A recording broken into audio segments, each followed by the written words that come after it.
Thank you very much, Morgan, for your beautiful words. You make me cry. Um, oof.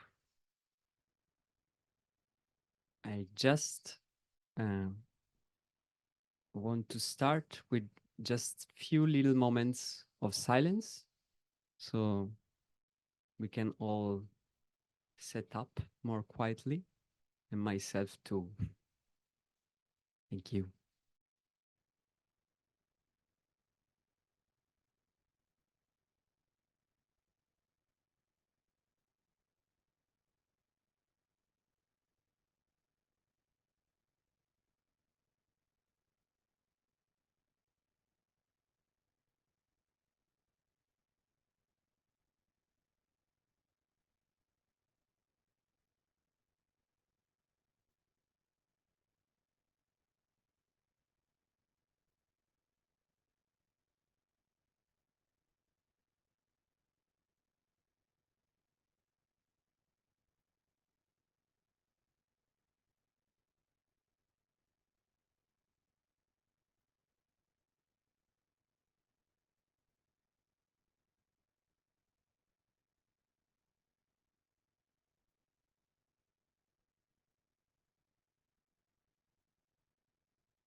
Thank you.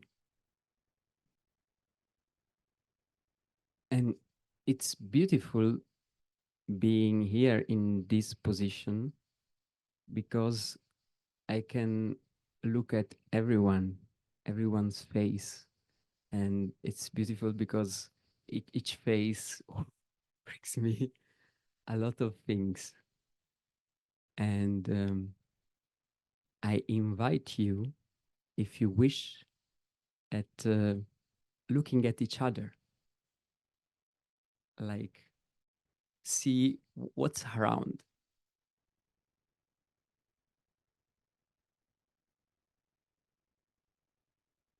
For those of you who are at home, take a look at whoever is next to you, or think of someone that you love. Yeah. And we can also connect a little bit with the surroundings, the sounds, the colors. Like, okay, we are here. There are some clouds there. Yeah, okay. Just and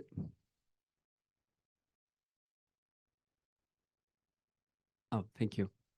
And uh, there is, I am a bit like shy, but there's a thing in me that wants to go out, and uh, I rarely go to church, but one thing that I like a lot in churches is that at a certain point they say, now you can exchange a sign of peace, and everyone in the church uh, stand up and just shake hands or hug or whatever. So can we do this?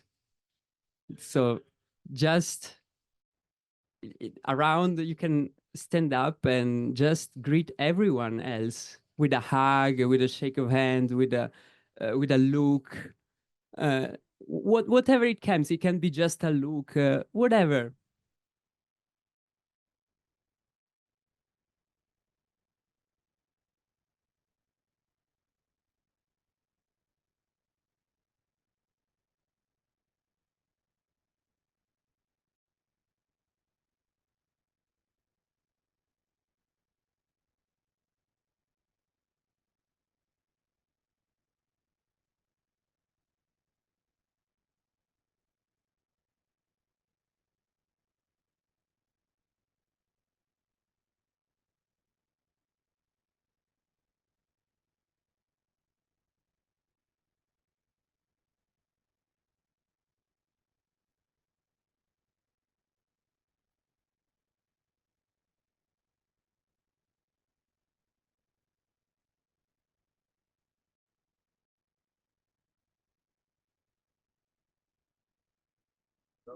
Those of you at home watching, you can see a bit of what's happening here at the center.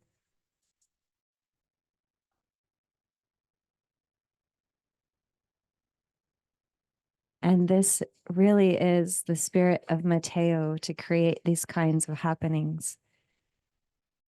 So I'm not surprised that he started off his sharing with this kind of a moment.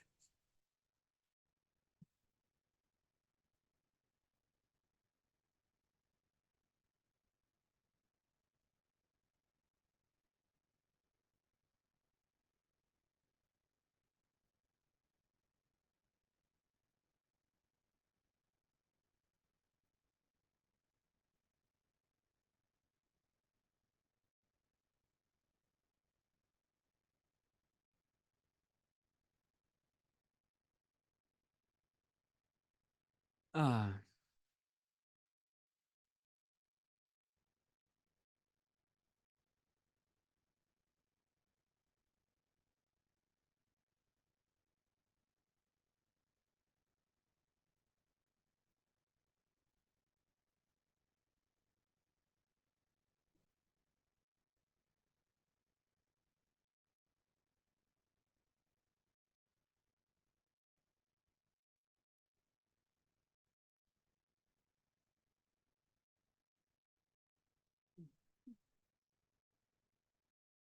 thank you.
Oh, thank you very much.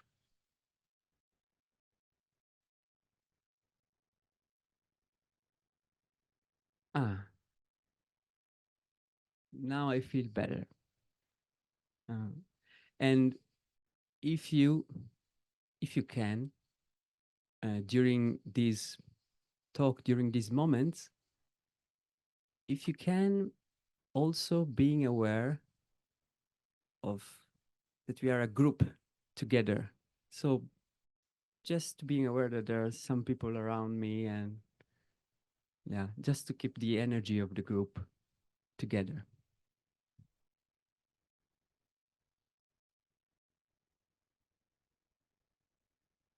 Mm. Thank you very much for everyone to be here in this heat. I appreciate it.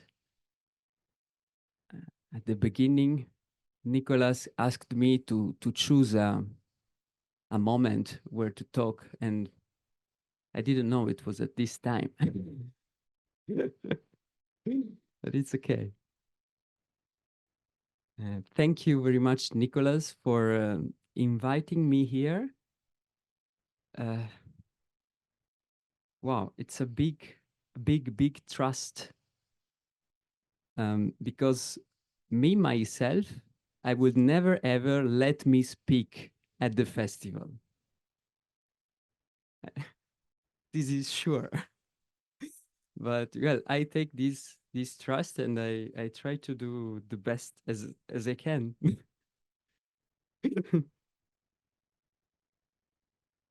And this is strange because, as I said, I could decide the day to talk, and there are different options, and my heart was uh, had warmed as an impulse on the 4th, and I know that on the 4th there would be my mom. And this is a huge thing for me.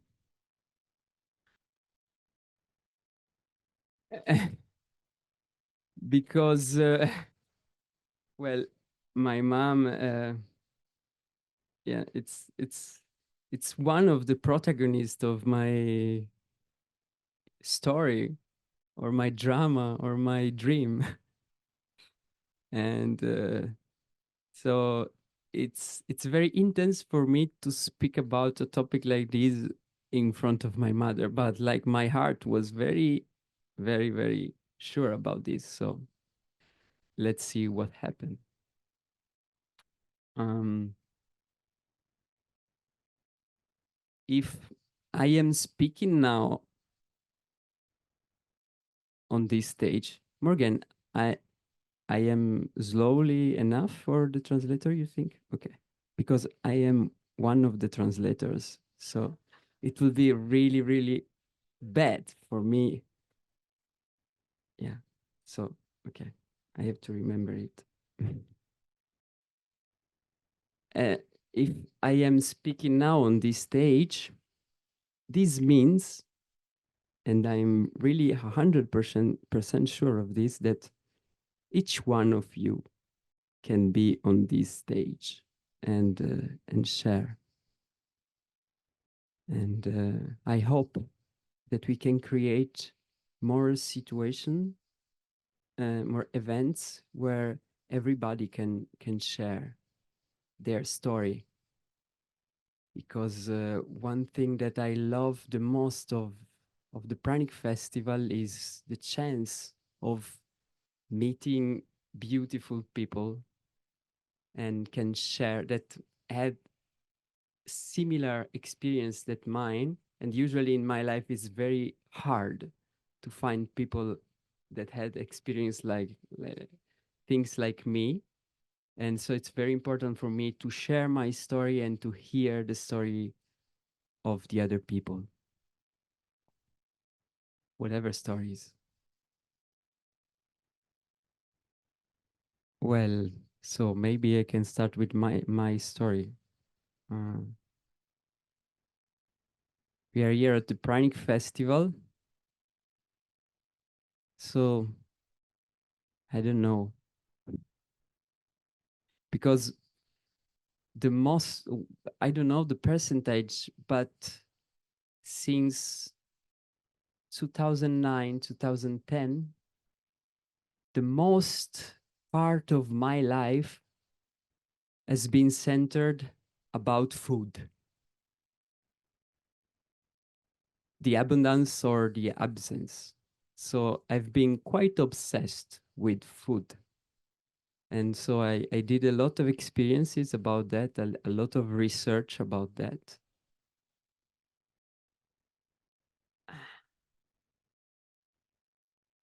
And I really don't know, because there's a part of me that it's saying that, like, Pranic life, Breatharianism, etc., are not about food. It's about love. It's about being together. It's about being ourselves, no matter what it means. It can mean also eating. It doesn't matter. This morning, Nicholas was greeting a beautiful family that was here at the festival. And there were two little kids. And greeting them, he said to them, mi raccomando, how you say it? I suggest you, no, it was like, but the phrase was, eat what you want and in the quantity you want, to those two kids. And I was like, wow, yes, yes, it's beautiful. At the Pranic Festival, eat what you want and whatever quantity. This gives me a lot of freedom.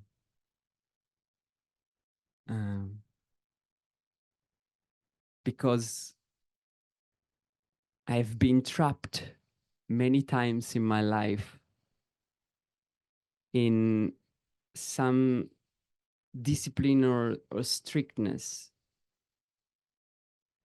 that made me discover things, beautiful things also, but it was very, very great violence on me.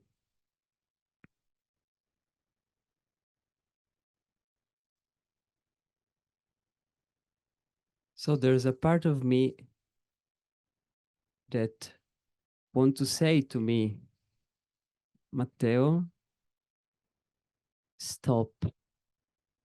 Give so much importance to the food, the nutrition, to what you ingest, and just enjoy life, live, be together, love, uh, do what you like. It's like a lot of people said that when you do what you like, uh, you just forget to eat sometimes, or you need to eat very few things that maybe you like. So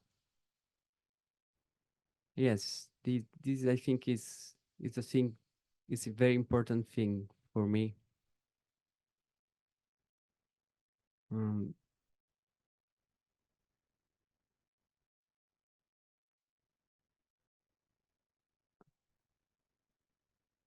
I am.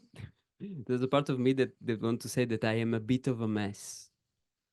It means that yesterday or this morning, I don't know, Fabio the technician told me that, in my opinion, you are one of the person that is hypersensitive, and this is very this is very true for me. This my gut, my intestine, they are super sensitive to any type of food, and any type of food can change my psychology in a very intense way. So this is very difficult to me to manage these things, and also emotionally being in the world, in this kind of world, is has been always very, very difficult for me. And I don't know you, but often I meet people that know what they want to do. And I, from when I was a child and until now, I just really don't know to do my career, my job. I just don't know. I have no clear things in me. And at the beginning, when I was 20, I had many no. I don't want to work. I don't want to study. I don't want to be part of this bad society that I didn't like. And I started discovering Reiki, astrology, Buddhism, Zen, dance, sing. It was really, really powerful because I was at the university, so I had a lot of free time. So I started discovering the beautiful things and a lot of energies starting to grow, to rise up in me. And it was beautiful. And I started to live really a full life where I didn't have I decided to not have a mobile phone. So I used to go with my bicycle or walking in the town with nothing to do. This was my super good practice. And just, oh, I like this road, I'll take it. Or I like to sit around this tree. And I just did. And by doing this, I was meeting new people. And I had a little book. And I asked these beautiful people to write down their address. And then when I had a lot of address, then I was visiting those people. And so it was really magic. And at this time, I started to really have a super a lot of issues with food. It means that it was kind of with all this energy, I wasn't able to manage it, and so I just was eating it. And so I started to eat a lot of biscuits, a lot of bread, um, yeah, this type of things. And well, I didn't know at the time that I had a candida issue in my intestine. Um, uh, that was about sugar. This thing in my belly wants sugar, but I didn't know, so I just did it. And I arrived like to eat until I was completely full. So there was no space, or the thing that I was eating was finished. So at that time, I was living with my mother, and my mother wrote me on the back of the tin of the biscuits thing, uh, please, Matteo, um, leave me at least 5 biscuits for tomorrow breakfast. Because usually I was finishing all the biscuits and then, sorry, mom. And she told me that she has still this thing.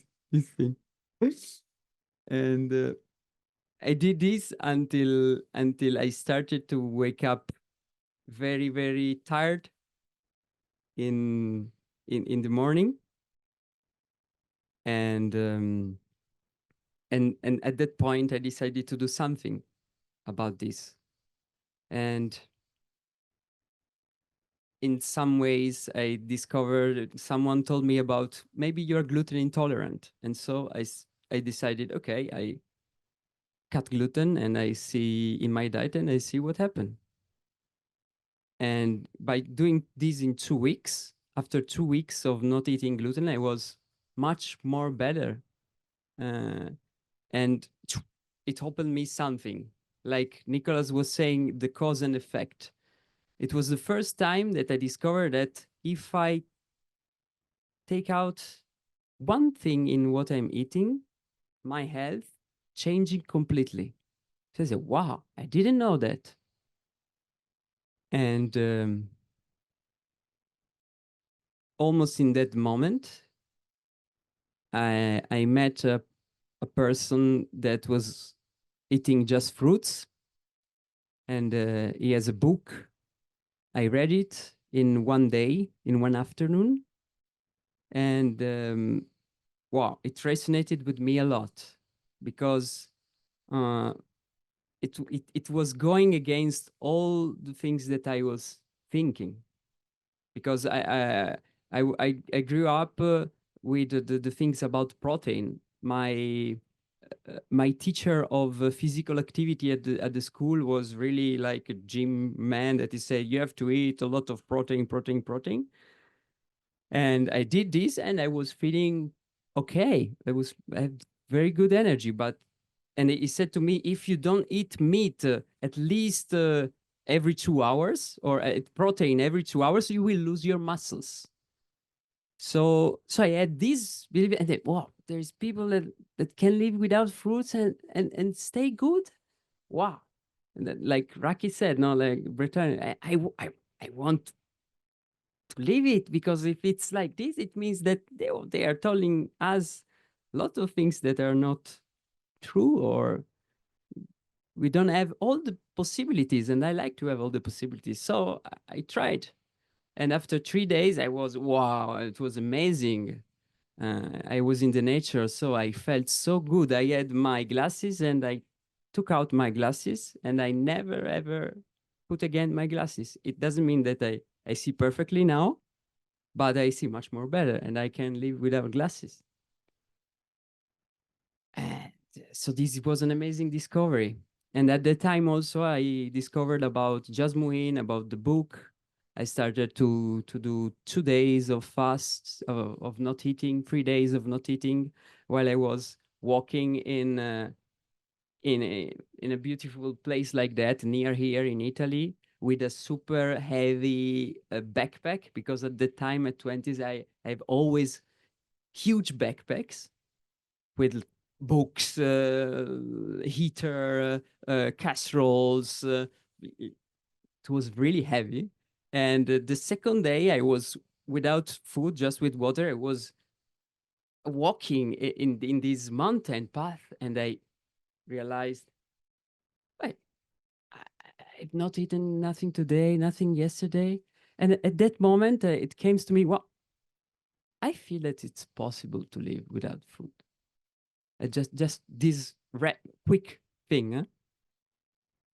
And then after another 2 days fast, I naturally, the week after these 2 days fast, I just was eating very, very little thing, just one spoon of, one bite of, and I was really okay. Then disappeared and I started eat again a lot of biscuits and and other things. And then yes, then my journey so began with the this fruit diet, that it was a very beautiful discovery, but it was a beautiful discovery on the soil of these eating disorders of mine. And so I don't know really what happened, but it happened that I attached completely all myself to this diet. It was like the salvation of myself and of the world.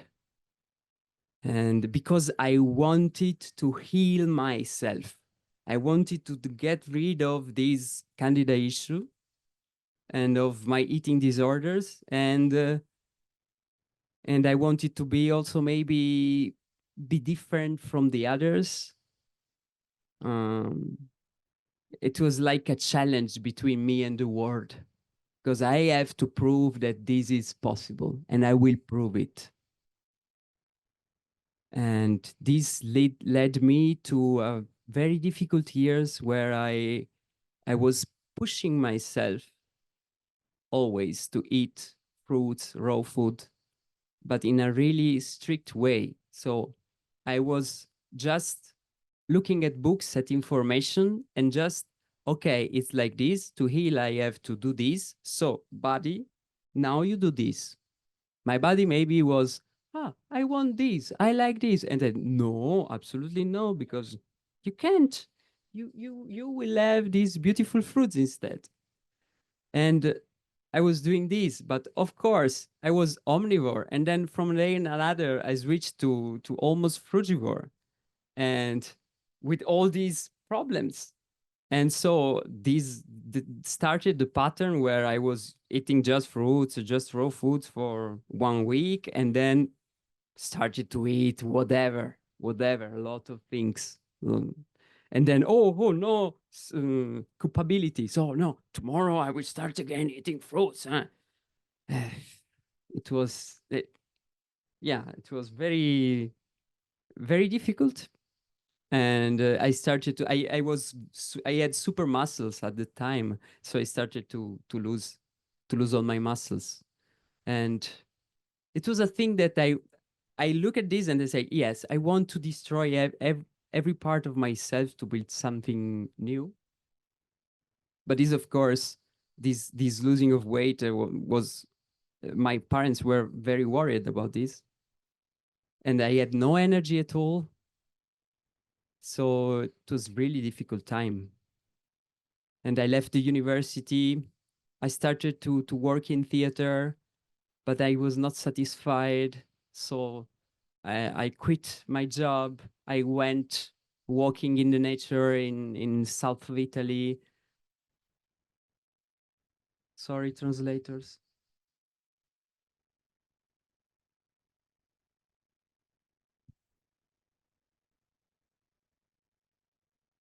And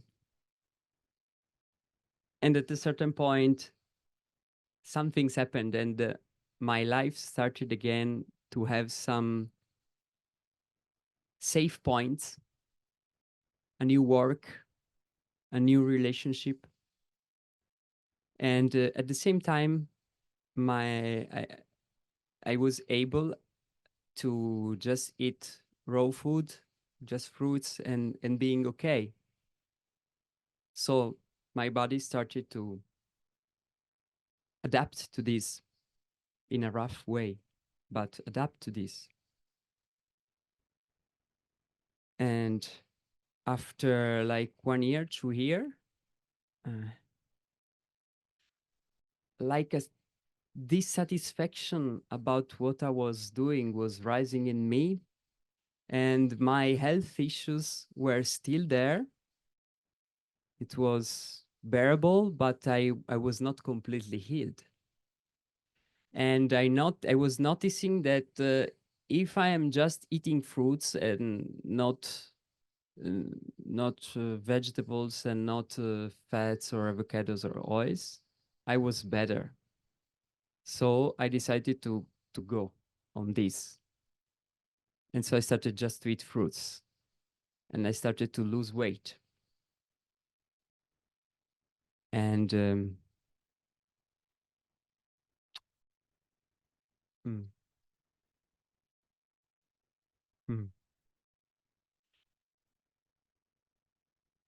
And it happened that yeah, I lose a lot of weight, and I arrived to just eat one melon or half a melon a day. But my energy was very good. I was sleeping very less, and I was super happy, and was meditating naturally.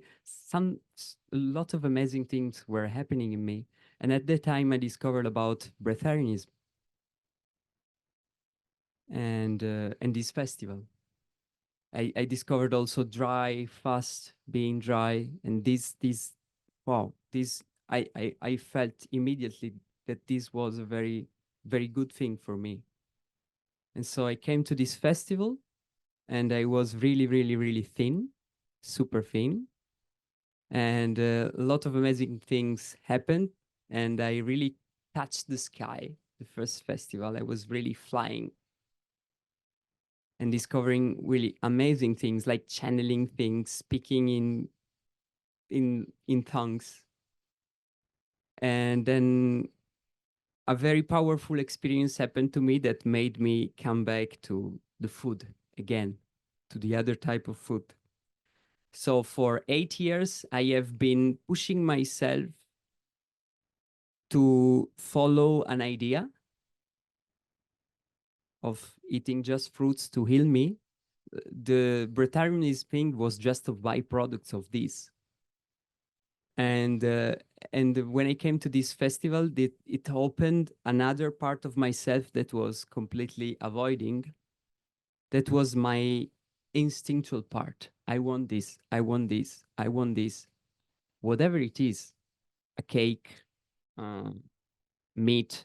Oh, meat. I don't have to eat meat. I don't have to eat animal products because all ideas.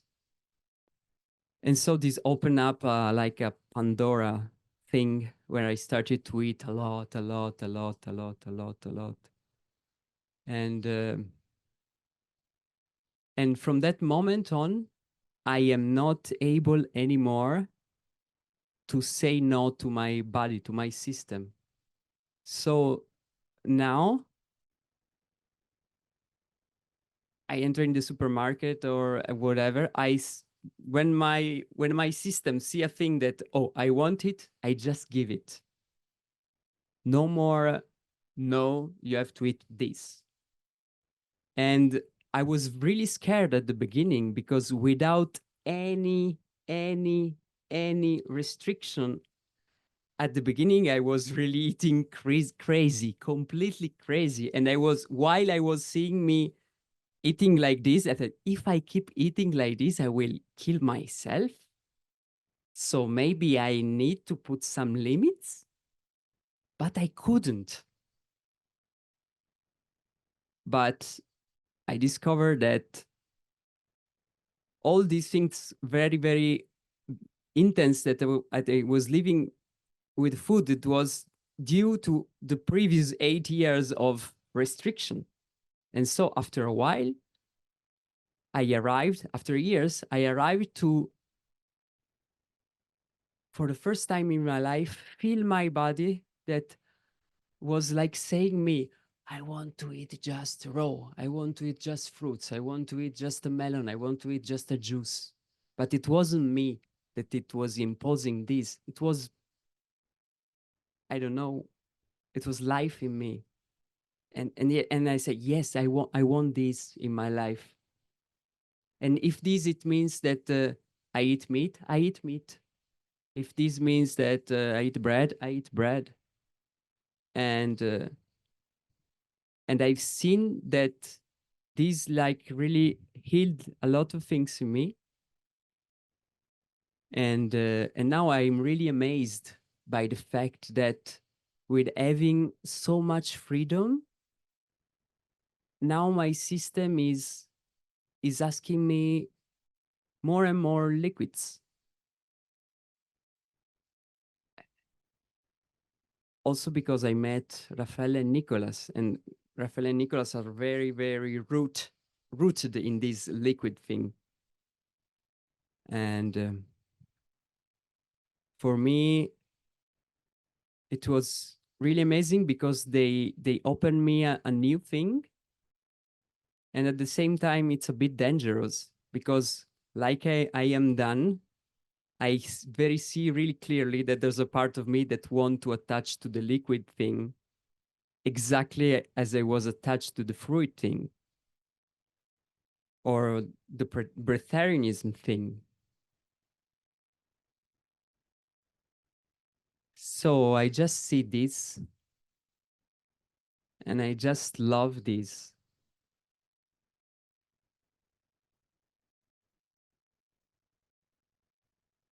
And I feel that the important thing for me is just live the life I want to live. Because before it was like I was choosing the places to go because of the good fruits that there was. Or I was just I was adjusting my whole life to my eating lifestyle. And it was okay. It was also big. It has been also beautiful, huh? Beautiful things happened. But now I really just want to live my life and let that my life brings me the thing to ingest or not to ingest, because I discovered that also meeting Marcus Witte last year, I discovered the link between what I do, how I live, and what my system wants to ingest or not to ingest. And so, for example, working in some places made me eat in some ways. So I discovered that for me, when I, for example, quit the work or make some decisions in my life or change the place where I live, it was incredible. From a day to another, I changing my system stopped me asking eating something or drinking something, and was something else, maybe a lot more lighter, because I was more lighter in my life. And for a big part of my life, I was feeling bad in my life. And so I was eating, let's say, bad. Although I don't think it's a good word, but it's okay. And I was, oh, my health is not going well, so I have to eat better. So I was trying to eat better in a life that was just like telling me to eat bad. And so instead of trying to figure out my life, I was trying to heal myself just with food, but it wasn't the main thing.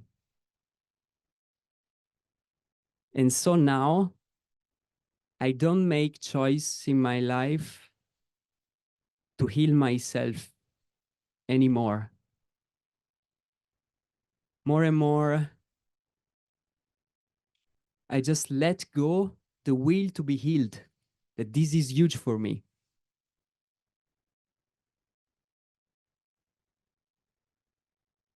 Like Ranjit said, you are already healed. And so not to do things to reach an objective, but just be and see what arrives without judging, without judgment. I see clearly when it happens naturally that I start drinking, and I like to drink really light drinks. And at a certain point, when I see a fig on a tree, and a part of me want that fig, then it's my mind said, no, you are on liquid since many days. If you eat these, you will be like, there's just really, but now I just see these and I can't avoid to follow if my another part, and so I'm just observing what happens in me, and it's not that this part as the reason or this part as the reason, because for a lot of time I was thinking, oh, there's one good and one wrong. I have to follow this or this. I don't have to follow nothing. I just observe what happens. And by just observing, well, I like it. And things settle by themselves. I have a friend of mine that he did a course for diving.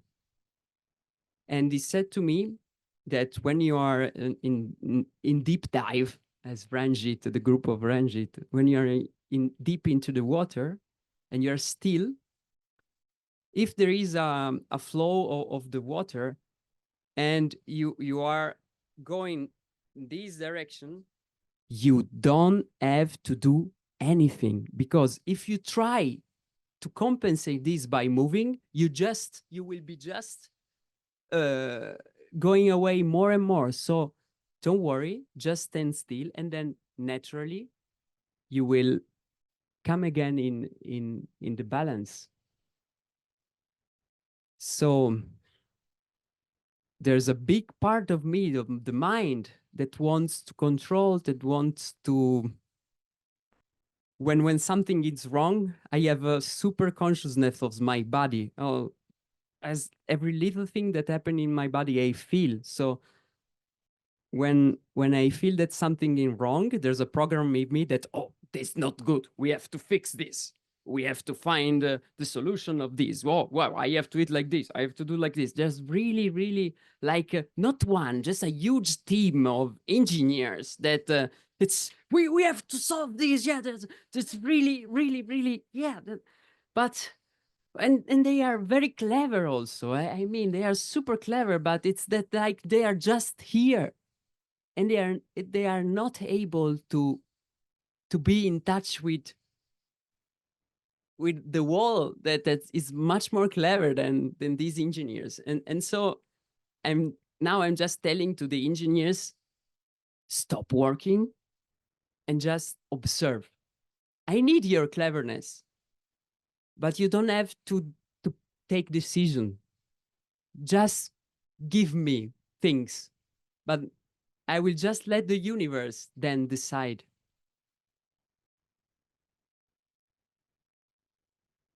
Ah, yeah. Yeah. So I see, I listen in myself if there's something to be said. Ah, yeah, I just say this, I told this to Fabio, that for me more and more I'm still a lot centered on food. I hope there will be a time where I will speak for an hour and I will not talk about food, but I'm not arrived at this point still. I am still a foodie. Um, but for me, more and more, the food, the ingestion thing, but everything is like a dress. There's nothing that it's more good or more bad, better or worse. It's just like I love this color, so I will dress with this color. But it's not that this color is better than red or green. It's just that I like this color. So for me, it's the same with food. I love meat. I love meat. I completely regain my relationship with meat that I've completely avoided. And meat is very important for me. But in this period of my life, and I'm super good with when I eat meat. I have to say it. I am super good. But in this time of my life, it's not a dress, it's not a color that I want, that I feel to dress. But it's just like this. And when I meet someone that likes meat, and I feel that this is perfectly aligned with this person, I'm super happy. So the thing is that being in alignment with yourself, with myself. So for me, Breatharianism, if it means something, it's like be yourself no matter what, no matter what. Be yourself. And yes, for me, it's more important be myself than being a Breatharian.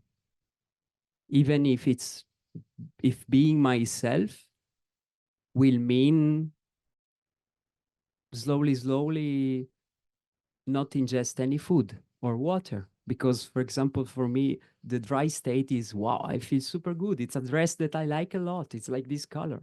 So I like to dress it, or liquids, but just because of this.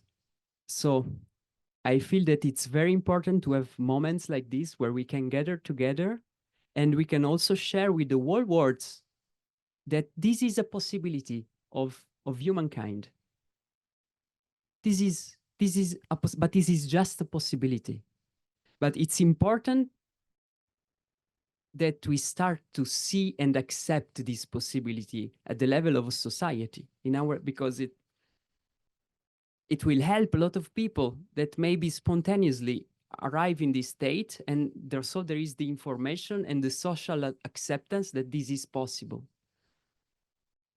And at the same time, so we can open our beliefs, our possibilities, and at the same time, we can be aware that this is a risk to attach again to something, to Breatharianism. We have all to be Breatharian. If you are Breatharian, you are good. If you're not Breatharian, you are not good. It becomes a religion. And I don't like this. It's not a color that I want to wear. But if someone wants to wear this color, welcome. So yeah, if you have any question, we can maybe like make like 5-10 seconds of silence to let's settle all of this. And if someone wants to ask something, of course, I'm available.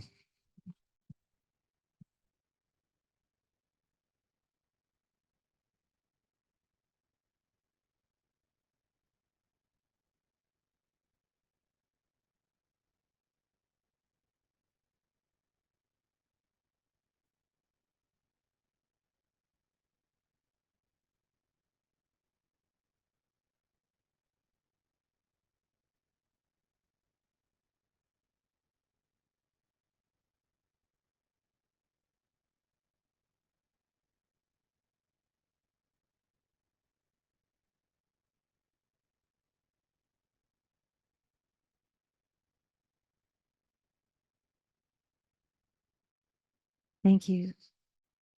Thank you so much, Matteo, for your authenticity and for showing up and sharing with us from your heart. I think all of us can feel the words you've chosen and how you've expressed yourself as being truly authentic. There is someone without a question, but a comment online that says, "You are so beautiful and true. Thank you for sharing." Is there anybody else here who has a question for Matteo right now? Question or a sharing also. I'm very happy. I want to limit sharing because sometimes sharing opens up a huge door. Yeah. And we're almost at the end of our time. So a short sentence to say or a question. Yeah. Matteo, thank you so much. In telling your story, you know, parts of your story were like a mirror for me. It was as if you were telling my story. So I can feel so much what you were going through. And I thank you so much for that. It touches me a lot. Thank you.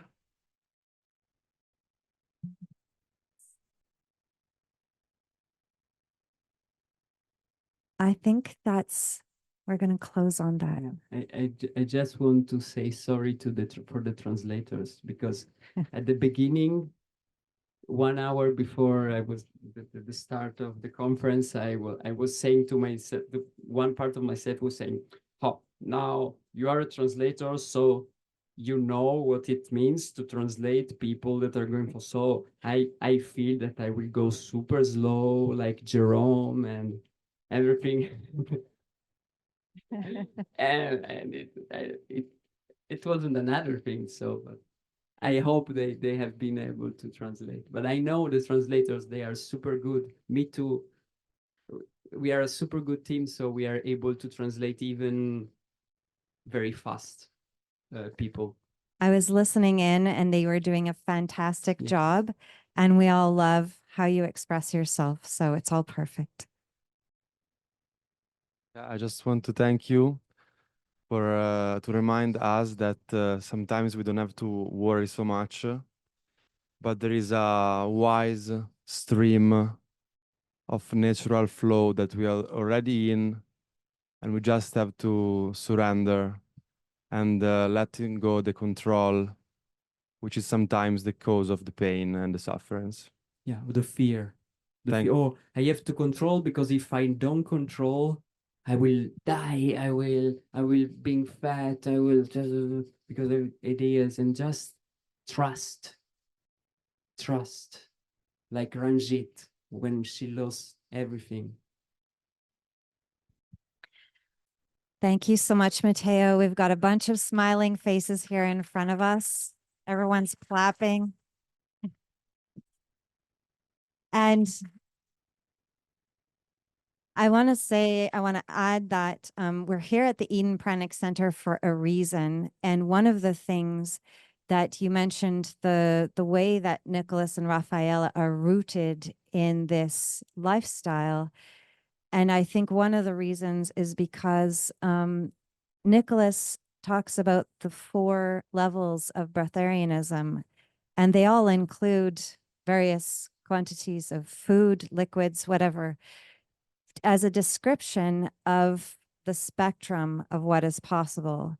And so I welcome everyone to go and look on the website and to see that, in fact, we're all breatharians, always. Just some of us are choosing to eat, and some of us are choosing to take liquids. And so that's, there's a reason that we're all here. And there's a reason why these descriptions were created in the first place. So I think that somebody was pointing to your guitar, but I think we have to wrap up Maybe after the online portion. And another thing that I want to say, that in this moment, this right moment, we are all level 4. No one is drinking. No one is eating. We are all level 4 now. Thank you, Matteo. Thank you everyone for joining us once again, and we'll see you here in about an hour for our next talk.